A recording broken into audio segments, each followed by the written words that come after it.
Hi, my name is Mike Locker and I'm a nurse anesthetist at Madigan Army Medical Center. I'm going to talk to you about context-sensitive halftime. You've probably seen this graph or some version of this graph. It's in every major anesthesia textbook. But when I work with students and the topic comes up, there's often confusion with it. Often there's some confusion with halftime and half-life. So we'll talk about this concept, and then in a follow-up video we'll talk about the clinical utility of this concept. The term was first introduced in 1992 in an article by Hughes. Now, interestingly, Hughes was an undergraduate in biomedical engineering when this paper was published. I imagine that this paper is referenced a lot, and it's quite an accomplishment to have such an important paper published as an undergrad. Now, in this paper, context-sensitive halftime is defined as the time required for the central compartment drug concentration at the end of an infusion to decrease by 50%. And what they did is they did simulations, computer simulations, target-controlled infusions of multiple drugs for varying durations of time. And then they looked at when they stopped the infusion, how long did it take for the plasma concentration to decrease by 50%. And the result is the graph that you saw on the previous page. Now, if we look at that, we see that not all the drugs behave the same. So some drugs like sufentanil and propofol have a very slow rise in the time that it takes to decrease by 50%. And even after long infusions, that time is relatively short. Where other drugs have a very steep response. So in a relatively short infusion of thiopental, or even a couple hour infusion of fentanyl, we have this tremendous increase in the time it takes to decrease by 50%.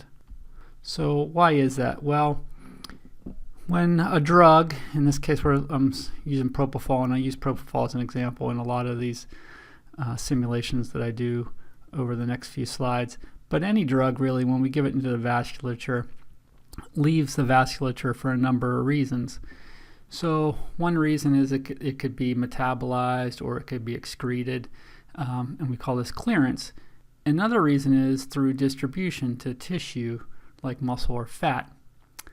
And what happens over time is that concentration in tissue increases, and the concentration gradient gets smaller, and we have less drug that is distributed to tissue. And it happens to a varying degree between different drugs.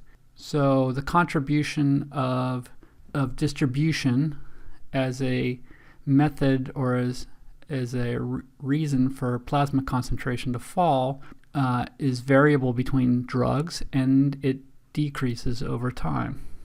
Now let's look at some simulations of this. Now I use this app called Tiva Manager.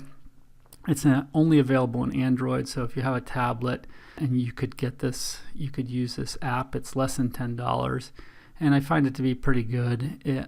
It's a good way of visualizing what your intravenous drugs are doing intraoperatively. Now, in Tiva Manager, there are a number of data sets that are used for propofol simulations. I don't really know of any data on the accuracy of any of between these.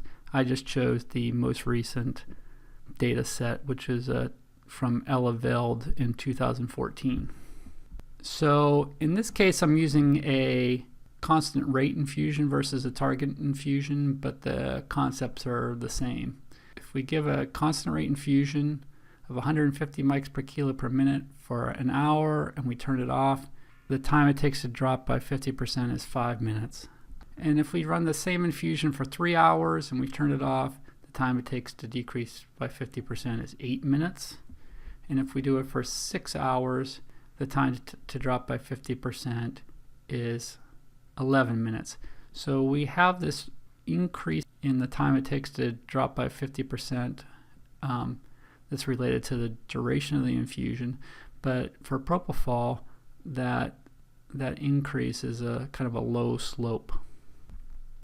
Now, it doesn't matter what the dose is. So it's context-sensitive halftime is dose independent. So if we look at 100 mics, 150 mics, 200 mics, and we run it for 3 hours, the time it takes to decrease by 50% is the same in all those 8 minutes. And we can do this, I made this table by running simulations from 75 to 200 mics per kilo per minute of propofol and time durations up to 8 hours. And we can see that it's independent of dose and it increases over time, but for propofol it's a very slow increase over time. But the important concept here is that it's only that first 50%. The second 50%, unlike half-life that stays the same, is variable, and it can be incredibly variable. So let's look at these three. So we have 150 mics per kilo per minute for 1 hour. The first 50% drop takes 5 minutes. The second 50% takes 17.5 minutes. Now if we go 3 hours, first 50% 8 minutes, the second 50% 37 minutes. And if we go 6 hours, that first 50% takes 11 minutes. That's context sensitive halftime. But the second 50% takes almost an hour, 59 minutes. Now I usually don't like to put a big quote to read, but let's take a look at this. This is out of Katzong, Basic and Clinical Pharmacology. If you have that text, it's on page 451. And let's just read this a little bit here. So the context-sensitive halftime of a drug describes the elimination halftime after discontinuation of a continuous infusion as a function of the duration of the infusion. So the context is the duration of the infusion, and that's true. So it's an important parameter in assessing the suitability of a drug for use as maintenance anesthetic. So they're saying that some drugs may be better to infuse over long durations for your anesthesia than others. The context-sensitive halftime of propofol is brief, true, and even after a prolonged infusion, and therefore recovery occurs relatively promptly. So let's look at that. So a prolonged infusion, so long infusion, recovery occurs promptly. So this is looking at the clinical utility. And so in our next video, we'll explore that and see if that's true. And so I hope this kind of clears up the concept of context-sensitive halftime and how it's different than half-life. And hope you enjoyed it, and watch the follow-up video to see about the clinical utility.